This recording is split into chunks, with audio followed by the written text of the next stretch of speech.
Sister आप बताएं, क्या नाम है आपका, कहाँ से आए? सबको जय मसीह की, खुदा के दास दासी को जय मसीह की। मेरा नाम डिम्पल है और मैं यमुनानगर हरियाणा से आई हूँ। मैं अपने जीवन की बहुत बड़ी गवाही देना चाहती हूँ। मेरी गवाही ये है कि आज से 2017 में हमारे घर पे किसी ने जादू टोना कर दिया था और उस जादू टोने के कारण हमारे घर पे लड़ाई झगड़े होने शुरू हुए, अटैक होने शुरू हुए, बीमारियां आई हमारे घर पे और जिसके कारण मैं भी बहुत ज़्यादा बीमार रहने लगी। मेरे पेट में बहुत ज़्यादा इन्फेक्शन रहती थी। मैं पानी तक भी नहीं पी पाती थी। अगर मैं पानी भी पीती थी तो तभी मुझे वॉमिटिंग वगैरह आ जाती थी। खाना पीना मेरे कुछ भी नहीं पचता था और मैं बहुत ज़्यादा परेशान हो चुकी थी कि मैंने 5-6 डॉक्टरों को चेक करवाया।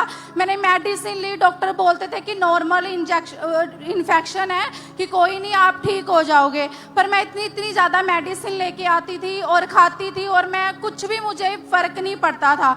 मेरी सेम कंडीशन वैसी हो चुकी थी। मैं परेशान रहती थी कि मैं मेडिसिन भी खा रही हूँ, मैं क्यों ठीक नहीं हो पा रही। और मैं कॉलेज जाती थी, मेरा कॉलेज भी बहुत ज़्यादा, मैं जा नहीं पाती थी रेगुलर। सारा दिन मैं घर पे रहती थी, बेड पे पड़ी रहती थी और जब मैं रात को सोती थी तो मुझे दबाव पड़ते थे, मुझे मुर्दा लोग दिखाई देते थे।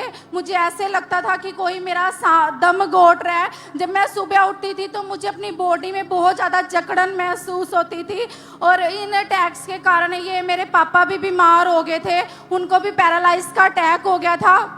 तो इन जादू टोने के कारण मेरे फादर की भी डेथ होगी और जब मेरे फादर की डेथ हुई तो मैं बहुत ज़्यादा परेशान हो चुकी थी क्योंकि मैं अपने पापा से बहुत प्यार करती थी। मैं सोचती थी कि अब मेरे पापा भी नहीं रहे कि मैं क्या लाइफ है मेरी, कुछ भी नहीं है। मैं रात को सारा दिन रोती रहती थी और मैं सोचती थी कि क्या है कि मेरे पापा भी चले गए और मैं भी बीमार हूँ। हमारी फैमिली बहुत ज़्यादा डिस्टर्ब हो चुकी थी और मैं सारा दिन फ़ोन चलाती रहती थी, सोशल मीडिया पे एक्टिव रहती थी और मैं अपनी लाइफ में सोचती थी कि कुछ भी नहीं है, कि मुझे भी मर जाना है। मैं सारा दिन अपने कमरे में रोती रहती थी अपने पापा को याद करके और अपनी बीमारी के बारे में मैं सोचती रहती थी कि पता नहीं मैं ठीक होऊंगी या नहीं होऊंगी, क्योंकि डॉक्टर को ये नॉर्मल इन्फेक्शन लग रहा है कि ये इन्फेक्शन है कि ठीक हो जाएगी। पर मैं सोचती थी कि मैं क्यों ठीक नहीं हो रही हूँ, मैं दवाई भी खा रही हूँ, ऐसा क्या है। और इन अटैक के कारण मेरा बहुत चिड़चिड़ा मन हो गया था। मैं किसी से बात करना पसंद नहीं करती थी, मैं रोती रहती थी। मैं सोचती थी कि इस यंग एज में मुझे प्रॉब्लम्स हो गई है कि मेरे आगे फ्यूचर मेरा क्या होगा और मैं परेशान हो चुकी थी। और फिर मुझे किसी ने, अंजू भाभी, अटैक्स के कारण और क्या क्या आपके प्रॉब्लम्स आती थी? आप बता रहे थे कि पूरी तरह से डिप्रेशन में जा चुके थे। हाँ जी, मैं इन अटैक के कारण रात को मुझे नींद नहीं आती थी। मैं सारी रात ये सोचती रहती थी कि मेरी लाइफ में क्या होगा, क्योंकि मुझे दबाव पड़ते थे और जब मैं सुबह उठती थी तो पूरी बॉडी में मुझे जकड़न महसूस होती थी और मेरा माइंड भी सही काम नहीं करता था। घर का कोई काम करने का दिल नहीं करता था, किसी से बात करने का मेरा दिल नहीं करता था। अगर मेरी फैमिली या मेरी कुछ भी मुझे कह देते थे तो मैं बहुत गुस्से में रहती थी, चिड़चिड़ा मेरा मन हो गया था, मैं किसी से बात करना पसंद नहीं करती थी। यानी लाइफ पूरी तरह से डिस्टर्ब हो चुकी थी। बहुत मेरी लाइफ डिस्टर्ब हो चुकी थी। मैं अपनी लाइफ में सोच भी, मतलब ये सोचती थी कि ये मेरी लाइफ है क्या, कि मैं रो रही हूँ और मैं दूसरों को बहुत स्माइली फेस दिखाती थी, मतलब खुश रहती थी। उनको नहीं पता था कि मैं इतना दुख झेल रही हूँ। मैं जब कई बार कॉलेज जाती थी अपनी फ्रेंडों के साथ मजाक करती थी, ठट्ठा मजाक करती थी। मुझे कुछ नहीं पता था कि कैसे मुझे लाइफ जीनी है। अपवित्रताई में मैं चलती थी, सारा दिन फोन चलाती थी, मुझे कुछ भी समझ नहीं थी। और फिर आपको ऐसी हालत में कैसे चर्च के बारे में पता चला? मुझे मेरी अंजू भाभी है, उन्होंने मुझे खामरा चर्च के बारे में बताया। और जैसे जब फर्स्ट टाइम मैं 2022 में चर्च में आई और जब मैं चर्च में आई और मैंने खुदा के दास के द्वारा वचनों को सुना तो मेरा इतना फेथ बढ़ा कि सच में परमेश्वर ये तेरी यहाँ पे है कि मैं छुटकारा पा सकती हूँ। जब मैंने वचनों को सुना तो वो वचन मेरे दिल को टच हुए। मुझे ऐसे लगता था कि जब भी खुदा के दास कोई वचन दे रहे हैं कि हाँ हाँ खुदा, ये वचन मेरे लिए है।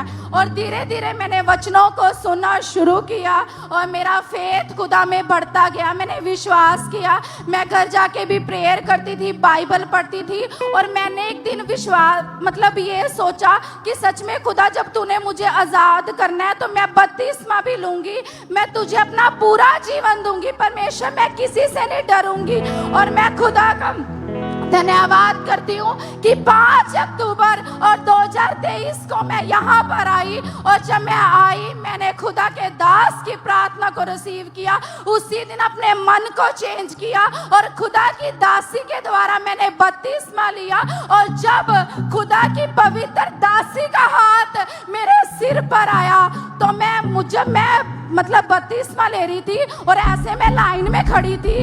तो जब मैं मम्मा जी के पास जा रही थी, मुझे ऐसे लग रहा था कि वो मम्मा मतलब एक खुदा की एंजल्स खड़े हैं और मेरी आंखों से आंसू बंद नहीं हो रहे थे। मैं रोई जा रही थी। ऐसे लग रहा था कि आज मैं स्वर्ग में आ गई हूँ। और जब मम्मा जी ने खुदा की दासी ने मेरे सिर पे हाथ रखा तो मैं पूरी डिलीवर हुई। अब मुझे कोई ड्रीम्स नहीं आता, मैं कोई फोन नहीं चलाती, मेरी जीवन पूरा पवित्रताई में मैं खुदा को देख के चल रही हूँ। मैं खुदा का धन्यवाद करती हूँ। अब मैं हरियाणा यमुनानगर ब्रांच में सेवा करती हूँ। खुदा सुरंग विच रंगिया होया नू जग फिका लगदा है, कि सुरंग विच रंगिया होया नू जग फिका लगदा है, कि सुरंग विच रंगिया होया नू जग फिका लगदा है, सुरंग विच रंगिया होया नू जग फिका लगदा है। ओदा वचन प्यारा शहद नालों मिठा लगदा है, ओदा वचन प्यारा शहद नालों मिठा लगदा है। तारीफ विच रंगिया होया नू जग फिका लगदा है, आखरू विच रंगिया होया नू जग फिका लगदा है। तारीफ करते जाएं सबसे जोर से तालियों के साथ इन गवाहियों के लिए कि कैसे परमेश्वर यूथ को चेंज कर रहा है। यूथ बड़ी बड़ी गवाहियों के साथ खड़ा हो रहा है। कितना बड़ा मसा, कितनी बड़ी ग्रेस परमेश्वर ने अपने दास, अपनी दासी के ऊपर, इस चर्च के ऊपर दी है। और आज आप इस ग्रेस के साथ जुड़े हैं। हमारा विश्वास है कि आज आप सेम वापस नहीं जा रहे। प्रभु यीशु मसीह के नाम में अपने दोनों हाथों को स्वर की ओर उठाएं और ऊंची आवाज से गए ओदे मूहरे खड़ा तो